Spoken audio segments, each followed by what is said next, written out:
Hello, friends, and welcome back to our live stream. I'm Michelle with ASIS Massage Education. Thanks to you joining live, and thanks for catching the replay. To those of you watching us later on YouTube or Facebook, happy to have you here. Today's guest, we're going to be talking to Adrienne Asta, who is the current president of the Massage Therapy Foundation. And for those of you who don't know about the Massage Therapy Foundation, a lot of people, I think, associate them with research and promoting research in massage therapy profession.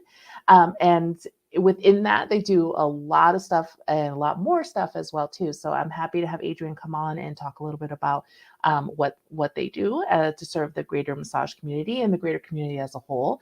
And so let's bring her on and say hi. Hi, Adrienne. Hi, good to see you. Yes, you too. Thanks for coming on. So happy to finally get this connection. I know we've been chatting a little bit since like August when I ran into you at the AMTA convention, and you're like, I'm just down the street from you guys. I'm like, oh yay! So we new friends. I love it. So yes, yeah.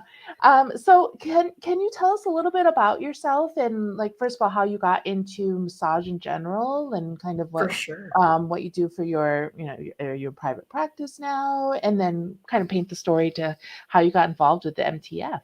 Yeah, for sure. Man, it's going to be a long story. Yeah, we got time. So my name is Adrienne Asta. I have been a massage therapist. I took my first client in April of 2001. So over 21 years of practice. And man, I just feel like it has been such joy since then. I remember massage school like I remember a lot of details about that experience because it was so impactful to me in my life, right? Yeah. So I grew up and went to massage school in New Jersey, and prior to my massage life, I was working for a large advertising firm in Manhattan, and it was a great job when you're first out of college, right? And you don't know what to do. And it was exciting to be in Manhattan when you're 22 years old and, just getting to see the city. And then I got promoted and it didn't meet, and it wasn't meeting any of my life goals. As I was getting deeper into that agency, I'm like, this is not connecting with me. Right. And then to a point where it started being detrimental to my health, not super bad, but just I wasn't sleeping well. I didn't, I wasn't having really, really good, my stress levels were high. And I had, right after college, as I began work, I started going to the gym on my own wellness journey, right? And I was seeing great results and I was really feeling good. And I was like, man, I really want everybody to feel good, right? Yeah. I didn't think personal training or group fitness that didn't quite match. Yeah. A dear aunt of mine got massages regularly. So I had, I just had asked her about it. She's like, oh yeah, I love getting massages and all of this. So I got a couple of massages from the massage therapist, one of the massage therapists that was at the gym that I worked out at. Mm-hmm. And, it really taught me that you have to learn how to receive massage too. So it was helpful to my practice in especially communicating with new clients about what their experience is going to be, and kind of, keeping communication open and pieces like that. So, fast forward a couple of years, still at the agency, and just wanting more out of life. And it was a really late night. I was working like 80 hours a week. It was not worth it. Like some people are like, oh yeah, I work 80 hours a week, but they're like also like have, a luxurious life. And that was not my story. Yeah. That was not my story. So, I went up behind a colleague of mine while like the art studio had to do their thing, and it's 2:00 in the morning and I'm all like grumpy. I go up to a colleague of mine who was on the same account, and I just dug my thumbs into her traps. And she's like, oh, that felt really good. And I've had, like, leading up to that, I always was wringing my hands, right? I had what I would call a lot of hand energy, right? And just, not knowing what to do. I picked up playing the guitar because my friends were musicians. So I was like, oh, maybe that'll keep my hands busy. Yeah. Worked for like a little bit, but it wasn't scratching that itch. So when I, went up to the colleague and I squeezed her shoulders, and she's like, I was like, oh, maybe I'll, look into this thing, right? I come from a very healthy touch family, where touch is a big piece of our communication. So I consider myself very fortunate to be, to have come from that space. My mom used to give us little, like, what I would call pre-event sports massage, kind of things. Awesome. Yeah, at the breakfast table if we were feeling groggy or whatever. So touch was always been integrated. Although I have to say, aside from my aunt, massage was just not in my sphere, right? And your friends would say, when you rub your friend's shoulders, they would say, oh, you should go to school for this. And I'm like, for what? To rub people's backs for a living? And here I am, almost 22 years later, rubbing people's backs for a living, right? So, and of course, we all know it's more involved than that. Right.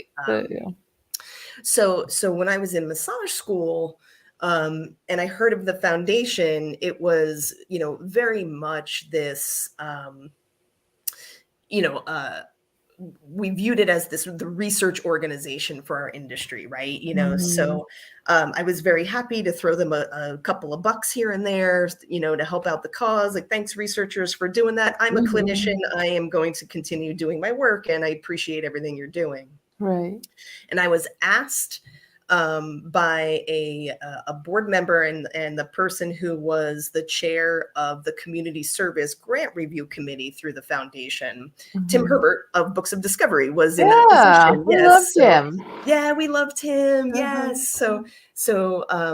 So Tim invited me on because I knew Tim. He's really good about that. Just a little FYI to anybody who reaches him. He's really good at sweet talking you into things. He is great at it. Right? He's great at it. And, especially Books of Discovery was one of the reasons why I advocated to have the trail guide in our books, in our book list for the students, is because they donated to the foundation. I thought that was really rad. Yeah. So I stepped onto the committee, and then I got to see all of the inner workings of the foundation, and the foundation really does a lot. Yeah. So was on the committee. Then he asked if I wanted a co-chair with him. So stepped into that role. Then he stepped back, and I stepped fully into the chair of that committee, which I currently still am. And I tell everybody, you're going to have to pry that committee out of my cold dead hands because it is really, the heart of what the foundation does. Oh, I love And that. I've learned very recently that it is what the foundation was built on, is being able to provide massage to people who otherwise wouldn't have access. So, Mhm. so that was really, just heartwarming for me, for me to Yeah. hear, especially as the chair of that committee. And, Mhm. it's heartwarming to give money to these projects that are serving people who wouldn't be able to say thank you. Right. Mhm. Which to me is the true spirit of giving, like giving to somebody who can't thank you, to me is the ultimate giving. And that's what Mhm. the Community Service Grant Review Committee does.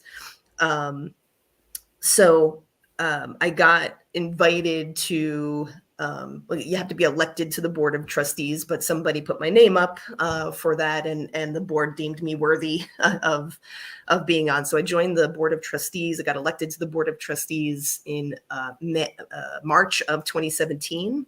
Mhm. So that was, man, now we're looking at 5 years ago already, right? Yeah, It's wow. almost Flew 6 years by, ago. I'm sure.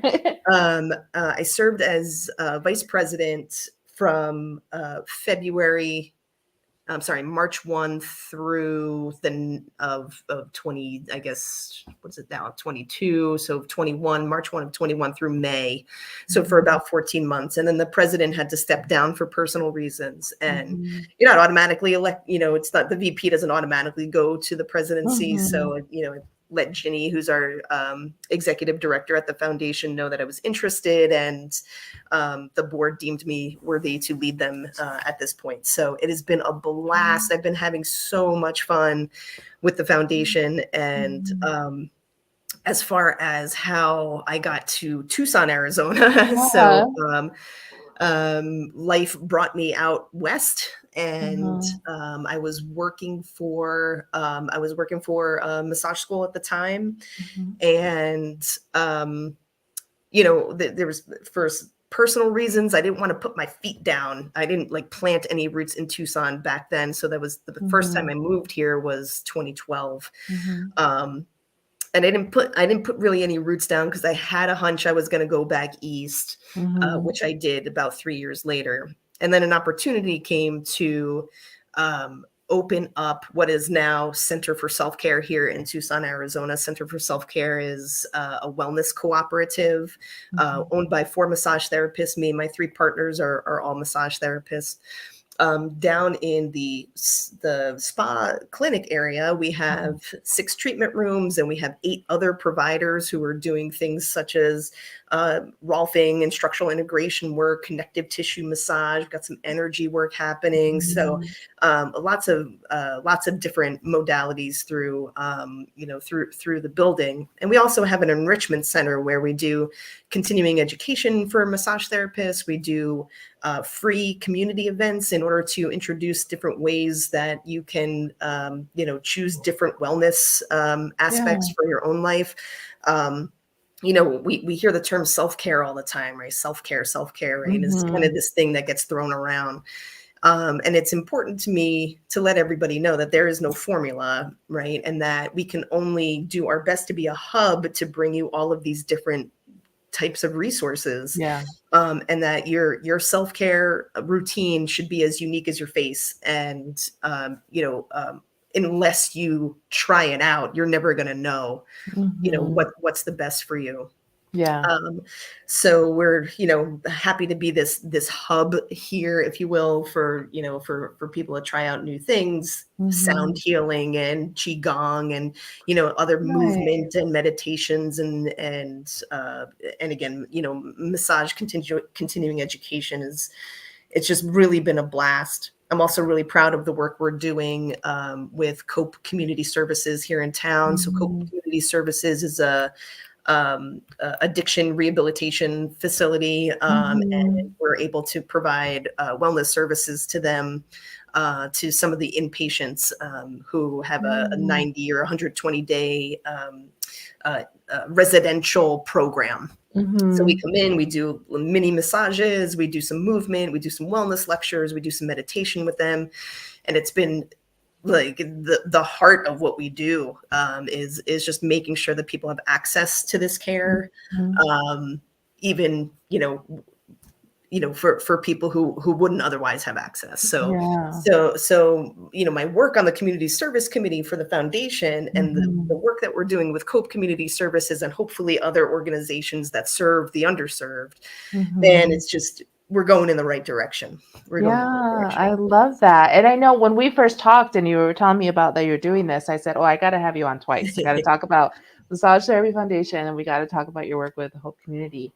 Yeah. And in general, because I know there's a lot of us in the field that are we're nice people and we want to help people, right? And sometimes I know for me, I'm like, how can I help more? How can I do more? How can I Yeah. make this work?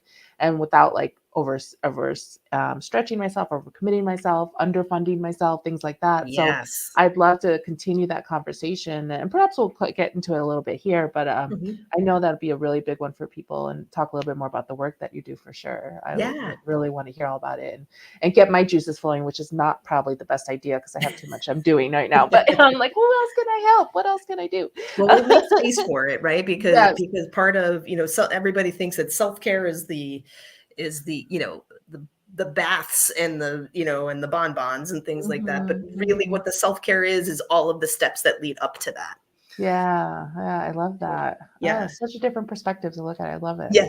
Yeah, That's for sure. awesome. Yeah. Mhm. Yeah. Well, we've got a great history of you now and understand like your background and how you got involved into the foundation. So do you know a bit about the foundation history to kind of talk like why it was you mentioned a little bit of how it was founded with the community service more Yeah. so, but I Mhm. know in my intro I talk every time I hear Massage Therapy Foundation, I'm thinking research, research, Mhm. research. So kind of wondering how it's progressed and to how it's been building to what it does now. For sure. So the Massage Therapy Foundation is the industry's nonprofit philanthropic organization, right? So in order to do our programming, we have we are we ask for donations from either Mhm. individuals or from corporations, or we do fundraisers that are just different ways for us to get money so that we can give it, right? So Mhm. Mhm. and we have three pillars.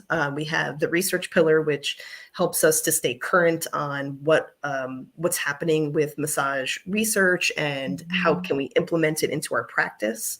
We have education an education pillar that is not only resources for schools and students, but also for our clients, like infographics and things that we can give to them so that they can do some self-care things on their own. Mhm. Free webinar, like there's all of these free resources, free webinars, free podcasts. So the Research Perch podcast is really great. It has a lot of really good meat to it. Our newsletter, the International Journal of Therapeutic Massage and Bodywork, is funded by the Massage Therapy Foundation in conjunction with the Registered Massage Therapists of British Columbia. Mhm. So we are able to provide a professional journal. And this is, I want to emphasize the unicorn that the IJTMB is, because it is peer reviewed, open access, which means it doesn't cost you, because usually like you'll get the abstract and then you Yeah. got to pay like a lot of money for Yes. the actual article. Mhm. And on the other side of that, the authors do not have to pay to publish there. So Nice. there's a double benefit. And we are peer reviewed, PubMed indexed, and fully online, and it's quarterly. So this is unheard Nice. of in medical journals. Okay, so Yeah. I want to make sure that everybody who is listening go to either the massagetherapyfoundation.org or ijtmb.org and sign up. You'll get an email once a quarter saying the next issue is up. So I highly recommend that. Nice. So education, research, and then community service is we grant projects to other nonprofit organizations that are doing massage for people who wouldn't otherwise have access. And we've funded projects from all over the world, which has been really, really cool to see. Brazil and Australia and Mexico, and there's a couple other Central American companies in the history. Um, so that's, kind of the overview umbrella of what the Mhm. foundation is. We were born in 1990 initially as the AMTA Foundation. So there's a lot of professional organizations that have a foundation attached to them. So originally it was the AMTA Foundation. As the industry grew, AMTA and the people who ran the foundation part thought it might be best for us to be able to open it up to the entire industry and not just for Mhm. AMTA members. So kudos for AMTA. AMTA is the largest benefactor of the foundation. Mhm. So we're always grateful for them for not only their quite significant donation every year, but Mhm. they do some in-kind services for us as well, as far as their legal and financial help Mhm. and things like that, office space, printing, and things like that. Right. So been around since 1990. So we're approaching 33 years Amazing. of giving, and I Yeah. just want to tell everybody about it. Yes, that's awesome. And I talk to my students a lot because we have a class here called case studies. I've talked about it a couple times on this Yeah. live stream, where a student takes on a project that they're going to work on their entire program with us, and then they present it at the end with hopefully some background information from research that's been out there. And so when we talk about research and getting them ready for this project, we talk about how much it's almost an infant. We were saying 33 years for the Massage Therapy Foundation, Yeah. which of course is not the beginning of research for massage therapy, but I feel like and maybe I'm speaking for both of us, maybe not, but when I was in school, we've been around for about the same amount of time in the industry. There was like this little tiny bit of research available Yeah. related to massage, a Mhm. lot of it with the Touch Research Institute with Tiffany Fields out in Yes. Florida with the Mhm. premature infants, and then it started to expand more. What has been your experience with seeing the growth in this, and how has it gone from perhaps massage techniques by physical therapists that were Yeah. being used in a lot of Mhm. the early research to what it is now? What has been your experience? Yeah, so that's always this big kind of piece that we're trying to make sure when the research is done, it's done by licensed professionals, licensed massage professionals. Because Mhm. yeah, the previous research was a nurse or a loved one or Mhm. a physical therapist or occupational therapist, and it doesn't mean it's not valid. It's just we Mhm. approach it differently, right? We Mhm. we approach the environment is different, the way we communicate is different, Mhm. the people take off their clothes in our industry, like, so there's a Mhm. level of vulnerability and communication that needs to happen there, and how does that impact what we do?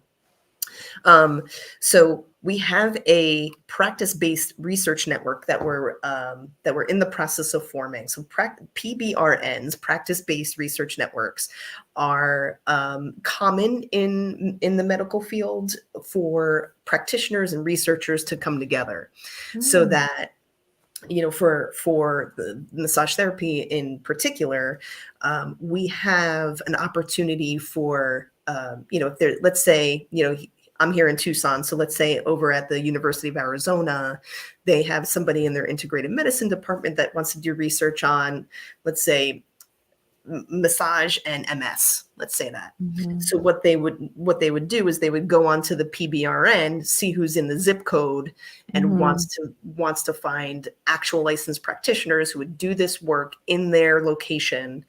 So not in a clinical study. It's in actual Mhm. real life, real people, real environment stuff.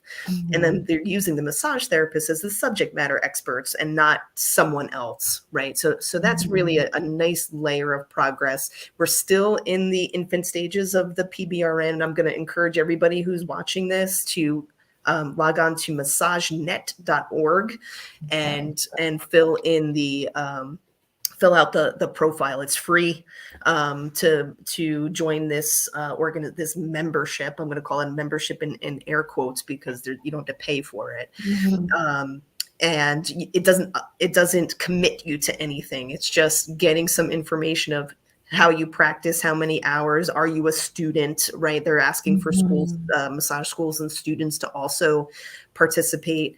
And you just getting an idea and building up that pool of therapists for us to come together. So that, can you imagine having a researcher, somebody who's practicing for 2 decades, like we have, maybe somebody who's practicing for 5 years, and a student all together in the same. I mean, just my heart sings and my brain explodes with the with the opportunity to be able to share information in real time, and really discuss like how does all this stuff really affect what's going on in the treatment room. Yeah. Oh, that's amazing. And so I'm excited to check that out myself and see how we can get involved here at the school. Yeah, absolutely. So you said you've been in academia as well, and in the massage field. Have you? What do you say to students, or what's some of your advice to students about why this matters to them? Why should it? Yeah. So what we do is so foundationally important. Okay. So when we think about the Maslow's hierarchy of needs, right? On the bottom is touch, right? Before food. So really to create a space where someone feels safe and cared for is probably the best thing that we can do. And to be able to do that efficiently, and to be able to do that effectively, and to be able to do that consistently, we need to always be on top of what does the next research say? What does the next research say? And it doesn't seem like why would I go to research if there's a interpersonal communication part? But we're going to be looking at that, right? Those are things that we're calling for. The foundation did a research agenda that got published in December of 2020. And that research agenda will help us put a call out for a plethora of different things, versus us trying to find somebody who's doing massage research. We're calling people to do it. So the opportunity for you to be on point with what's happening now with massage is abundant. And I feel like it's the thing that differentiates my work. So you can have great skill, but when my clients know that I am in the literature regularly, I'm not going to say I'm there all the time. Like there's no time, like I'm massaging, but I budget an hour a week to look at what's happening here. Where's the new thing? Maybe I'll learn, maybe I'll take a little course here or there, but you'll always want to make sure that you're always in the information, because the information is the power, right? The information is what's going to set you apart from your competitors. The information is what's going to make you mindful, and what's going to make the client seek you out. One of the pieces that I want to be really clear on is we have really savvy clients, right? They're doing their research beforehand, and they are they're looking for quality. They see that there's an abundance of massage therapists out there, especially there's pockets of the country where, I call them healing pockets, right? The desert is a healing place, right? The Pacific Northwest is a healing place. New England is a healing place. Florida, right? There's Chicago, right? There's these pockets of like lots of therapists in one area. Yeah. How are you going to make it different? Right? We have 6 basic strokes, right? That we learn day 1 of massage school, maybe day 2. There's no different 22 years later. So how are you going to differentiate yourself between day 2 of massage school and 22 years of practice? It's always being in the literature. Yeah, I love that. And I love when I hear things. I cheat a little and let other people in the educator groups and things like tell me new things. And I'm like, oh, thank you for doing all the hard work for me so I can find it out. But I know when I see things and I'm like, what? That's changed everything I've ever thought of for the last 22 years. What's going on here, right? And one in particular that makes me think about is the amount of fluid we feel like we've always thought we're pushing through the body in a Swedish massage has actually been shown that we're not that fancy after all. I mean, we're great, we're wonderful, we do wonderful things, we're helping the body, we're doing all these but to the extent of what we're thinking that we're actually doing this, and that changes so many things, because what are we hesitating to do if we're if we're causing extra fluid buildup, right? Don't do that because the fluid, right?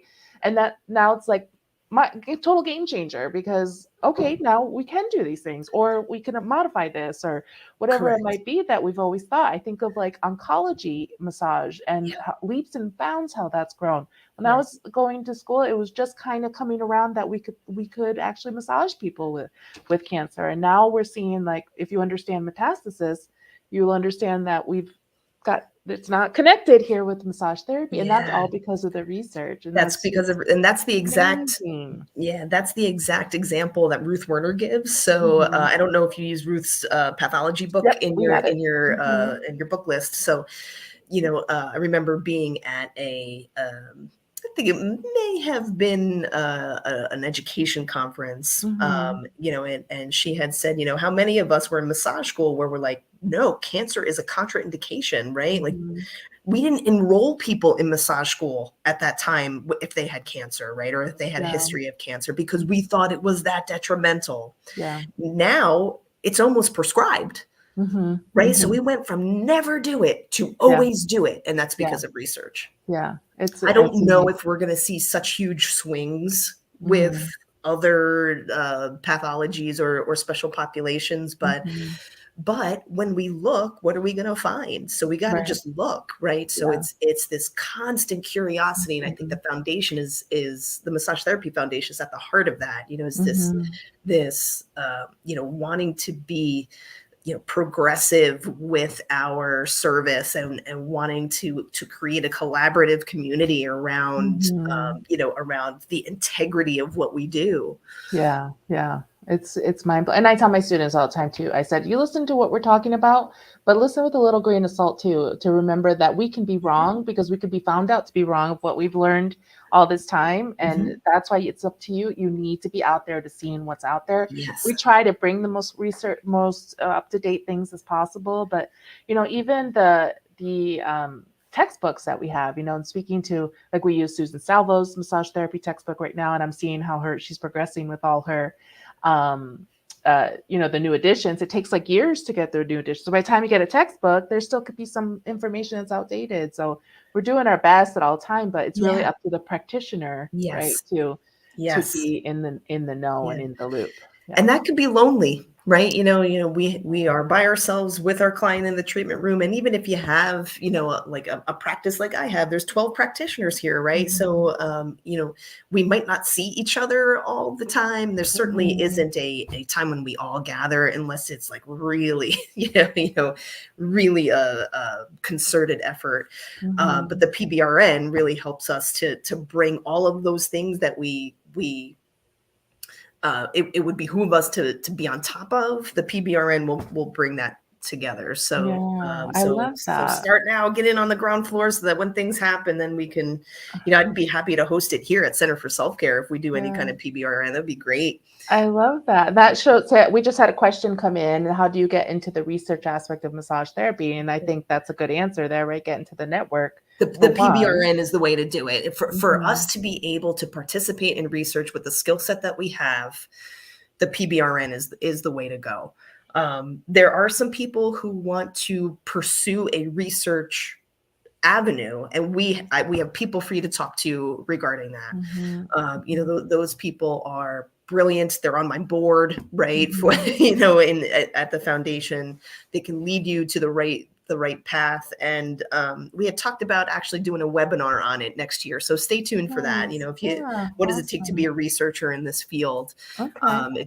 It's it's exciting. It's an exciting time Yeah. to be in the field, because we're gaining a lot of momentum Mhm. regarding that. We also have the Research Perch podcast is a really good podcast to listen to. Mhm. It Mhm. started out as, what is the research saying? How do we translate that to the treatment room? Mhm. But there are a couple of episodes where, I talked about community service stuff and things like that. But it's, listen to those things, and, get your mind going Yeah. on, Yeah. how you can make it work, for sure. Yeah. And I want to spend some time on the website and show some different features. So we did have another question from the same person asking, and I want to kind of break this down. So what's the best way to incorporate someone volunteers you either to give free or discounted massage session? Mm-mm. Um, So, so this is a big piece that comes up, especially as I have kind of traversed through the Community Service Grant Review Committee, because we used to want to see volunteerism in the projects. Right. And then as we looked at the sustainability of your business, like, well, nobody else on the grant writer isn't volunteering their time. The executive director isn't volunteering their time. So why does the massage therapist have to volunteer their time? And it got to a point where I got angry about it. Yeah. And I'm like, our time is worthy, and without us, there's no project. So so there are grants out there that can help, and not just from the Massage Therapy Foundation, from a state level, a county level. You know, you never know where there's money available in order to, in order to pay us to help serve underserved. Make sure here, and this is Adrienne talking from Adrienne Asta, licensed massage therapist, LLC talking. Okay. Do not undervalue your work. If you want to lessen the money a little bit, but you need to make sure that you have your bills paid and that you're eating. Right? So, and in such a giving profession, there was this like, oh, well, you get to market your practice. I'm like, no, my time is worth something. Like, you're taking time away from somebody else who's going to pay me to do the work. And, you know, some of the requests came from multi-billion-dollar companies that wanted me to do a health fair or something like that. I'm like, I don't volunteer for for-profit organizations. Hold your boundary with that. You are worth it. Yeah, 100%. That's so true. I hate that when people say, well, it's for marketing. Sure. And I used to come out with my guns blazing, like at a party or something, because inevitably somebody's going to ask you to rub their shoulders at a party, right? So I used to be like ready for it. And I remember somebody asked me, and I was like, what do you do for work? You're a coder? You code? Okay, well, why don't you why don't you do a website for me? You want to do that right now? You want to get the laptop out? And that's just being a jerk, right? That is just not loving at any point, right? So a photographer friend of mine goes through the same gets the same feedback, and he very gently and very simply and very lovingly said, I'm off the clock. And I'm like, I'm stealing that. I'm like, Devin, I'm stealing that. So here's my business card. I'm off the clock. Here's my card. You can book online, right? You know, exactly. I told my friends and family that too, and I was like, it's not even about the money. I'm like, I'm in this spot that I'm here, so I'm like, schedule an appointment. You can take me to lunch as payment if that's what it is, but I'm not working like doing this in between or at the end of the day. Can't you just fit me in right now? So so Miss Rosemary here said to thank you for you got it. So thanks, Leanne. I appreciate it. So I know the real name. Okay, so I did want to take some time to go through some of the places on the website to kind of get an idea of some of the things that are available. So I'm going to go ahead and add this in here. So this is the Massage Therapy Foundation.org. See if I can put the banner up there at the same time. So the Bob King Legacy Fund, can I talk to that real quick? Yeah, absolutely. I'd love to. So the Bob King Legacy Fund, so for, if your audience is mostly students, you might not know Bob King. But for Michelle and other people who've been practicing quite some time, Bob was a really, really impactful pioneer for the massage industry. He owned the Chicago School of Massage. He started the foundation. He had a really big component of community service in his student clinic. So with the Bob King Legacy Fund, what we're doing is we're donating money to schools who have or want to start a community service portion of their clinic. And that will help to, provide manpower hours to supervise, because it has to be supervised and whatnot. So we're working on the application now, and we'll be able to ask for applications in 2023 to be able to fund in 24. So this is really exciting for schools and students, and it'll give you an opportunity to participate in some community service, and the heart of service is comes from what we do, so to be able to reward that sounds like a home run. It sounds like a piece that I'm definitely going to want to perpetuate through time. Bob did a Yeah. really great job of that in his curriculum. And we're hoping to do this indefinitely, and not just for this year, or for the Yeah, I coming love year. that. Thank you so much for sharing that. This is the first I'm hearing of it myself, Yeah. so that's Mhm. wonderful. Yeah, so we'll have to. I'll start to poll the students and see maybe what kinds of populations we want to work Sure. on as a group. That's Yeah. wonderful. Yeah, for sure. Love it. Um, Um, yeah. So, can you also? So this one's a big one. I think I remember the first year that they got the bibs for the mhm. Boston Marathon. Yeah. In I don't remember what year it was. Do you know what year it was? 2013 was our first year in the charity race. Okay, so Mhm. it's yeah, that's pretty awesome. So, for those who aren't runners, did you run one year? I feel I like did not. you did No, not. I Okay, have okay, bilateral ITB syndrome. okay. Yeah, that's not good. Yeah, but for those in running, they and especially marathon running, you may know that Boston is pretty significant race out there. That's very hard to qualify for Yes. as like a general entrant. But they also have some charity bibs that they give to different organizations so that people who don't normally qualify for the best personal record kind of time wise, they can run by raising money for the charity that's been given the bibs. So Yes. 10 years now. This is amazing that we've had representatives. I think about Yeah. three get sent every year, right? I think 4. usually Yeah, four. we've Okay. had we had 4 bibs every year. We're Okay. actually looking for another runner. So, Okay. so if there is anybody who enjoys running marathons and wants to, participate in an elite race like the Boston Marathon, is one of 6 in the world, then, reach out to me and let us know. We will help you with the fundraising part. It's Mhm.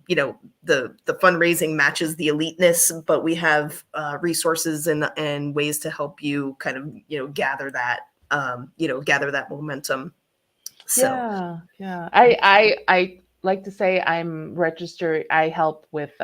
I'm there a little bit because I always participate with some cash. That's as far as I get. I'm not yes, going to me be too. ready to there. So try to support one of the runners. I usually know one of them every year, so it's nice Oh, to see them nice, go and great. participate. So yeah, it's awesome. I absolutely love it. I know there's a few that I wanted to highlight and ask questions about with Sure. different things, And and just so you know, I have a new client who's coming in for a 2 o'clock session. So if I we need will to make it short for sure. So dip a little let's. early, right? So the one in particular that the case report contest. Are you familiar Yes. with that? Yes. So we have a student case report contest, and we are going to relaunch our practitioner case report contest. So I'm super excited about this. So it sounds like you're already doing case reports at your level. So again, it's one therapist, one client for a series of sessions, right? Mhm. So the case report contest, we have one every year. We award three awards. There's an opportunity to win money and to get published. Can you imagine Mhm. being published as a student? Yeah. That's going to be really cool. So we all have that client that we love, right? The client who Mhm. just thinks that we're the bee's knees, and Mhm. massage has done wonders for them. That's the story I want to hear. So the case report gives us an opportunity to tell our story, to in a language that is universally accepted. And the more case Mhm. reports that we do, the more that kind of higher level research gets built from that. Mhm. So I'm going to be pushing personally for us to participate in the case report contest, you know, as soon as possible. So the more people that do it, the more case reports we have, the more case reports we have, the more of those higher level studies we can get done that represent our industry with licensed professionals. Yes. Oh, I love it. And I know I talk to our students a little bit and show them this when we go over case studies in our program here. But there is a ton of information on this website to help people actually write this up and put it together. And there's a lot of guidance in there. So it's pretty amazing, all the great stuff. But this is a wonderful So many resources. We could spend probably 3 or 4 hours just Yeah. clicking on all the links and There's showing a all there's the a things. resources tab there, you know, and I Mhm. think that's really kind of the bread and butter of where everybody can go. The resources tab is, you know, this is where we have all of our educational content. We have all of the past issues of the IJTMB. We have info on how to sign up for the case report contest. We have Mhm. ebooks. We have webinars that you can go back. So Yeah, and the podcast there to get into it. So yeah, the great information there. So massagetherapyfoundation.org, and then you could just click on resources at the top or go right straight to /resources as well. I love it. That's yes, awesome. So Adrienne, I know you have I want to be respectful of your time too, thank and I you. want to get to know you a little bit more as well. Yeah, So if you have if you're able to answer the little hot seat questions before we send you on your way, yeah, for sure. and be able to give everyone time to process all this great information and take advantage Okay. of all that the foundation has to offer. So Yes. I appreciate you taking the time today. Absolutely. Yeah. Okay, So are you ready for those questions? I'm ready. Go. Woohoo! All right. So, which talent or superpower would you like to have? I wish I can play every musical instrument perfectly. Oh, that is a good one. That's new. I love it. I think I love that. We could start. We always say we're going to start a band here, Nice. one of these days. If you weren't a massage therapist, what would you most likely be doing? So my brain immediately goes to a doctor or something medical. Mhm. But I think what would be a really cool job to have is a casting director for a TV Oh, show. uh-huh. That would be Mhm, fun. Oh, I mhm, love that. Behind the scenes. If mhm. money and circumstances weren't issues, where would you most like to live in the world? It would be on a beach. I have not visited all of the beaches in the world, but it would definitely be facing the water. Mhm, Oh, I love that. And I mhm. love that you're in Tucson. It makes a lot of sense there with Yeah. it. Yeah, I know. We do that all the time. Like I love I love the water too. I want to watch it all day long. I live in the desert. But that's why we appreciate it when we get to see it, right? That's there Mhm. we go. What's your most treasured possession? So, back in 2007, I lost my home and all of its contents to a fire, and Mhm. since then, I have no possessions that I treasure that much because it was Yeah, really hard to lose yeah, all of them. yeah. Yeah, so Oh. um, you know, of course, there are things that, you know, that mean a lot and that I hold Mhm, dear, but, I think, you know, since that loss, mhm. I try to not get too attached to a thing. Yeah, yeah. I can understand that. I'm sorry Mhm. that that happened. Yeah, I am too, but it, you know, it Yeah, brought out the best in humanity around me, so that's awesome. yeah, And you can tell you're a loved person, so that's thank awesome. you. Yes. And last but not least, what would you tell your 18-year-old self? Save your money first. Yeah. Oh, I love it. As you know, as somebody who has a philanthropic heart and a giver Mhm, spirit, I just like if somebody was worse than me, I just gave it mhm. away, right? Yeah, Like, oh yeah, well, you know, I'm not great, but you're not great. You're even less great, so I'm gonna yeah. give to you, and you can't give from an empty tank, right? So Mhm. if somebody just said the first thing, like you get that paycheck in and you pay your taxes, save your money first, then do Mhm. everything else. Save your Yeah, money first. yeah. I love it. Mhm. Very wise words. I love Mhm. So one more time for everybody, massagetherapyfoundation.org. Go check out Yes. all the cool resources. Adrienne will have you on again, hopefully, talk about all the great philanthropic things that you do and reaching out to the community. And I hope you have a great session with Thank your you. client. Yeah, Thank you. absolutely. So we'll see you next time, everybody. Thanks for joining. Thanks so much for having me. Looking forward to Yes, chatting again. absolutely.